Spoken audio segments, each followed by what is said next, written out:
2 night journey করলে চেন্নাই যাওয়া যায়, সেটা জানতামই না। মানে কত বড় ভারতবর্ষ। পুরী গিয়েছি বাবা মার সঙ্গে, বাসে করে গেছি, ট্রেনে করে গেছি, দ্যাটস ইট।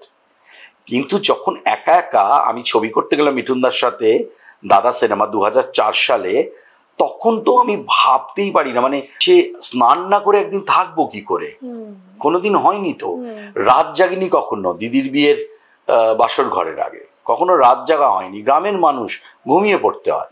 কিন্তু এই যে ট্রেনে করে যাওয়া এবং সকাল 5টা 5:30টায় গিয়ে নামলাম চেন্নাই স্টেশন, তখন তো মাদ্রাস ছিল, মাদ্রাস স্টেশন।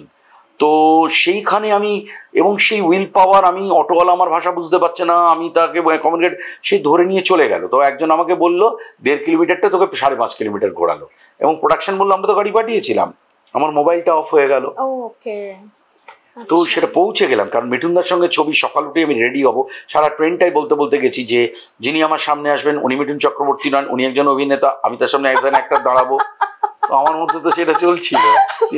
মানে ছোটবেলা থেকে যিনি তোমার আইডল ছিলেন, মানে যাকে দেখে তুমি ভেবেছো যে হ্যাঁ আমিও অভিনেতা হব, তার সঙ্গে অভিনয়, মানে কিরকম ছিল একটু এক্সপেরিয়েন্সটা যদি বলো। প্রথম কথা হচ্ছে সকালবেলা আমি শুটিং এ চলে গেলাম, আমি সবাইকে দেশের বাড়িতে ফোন করছিলাম।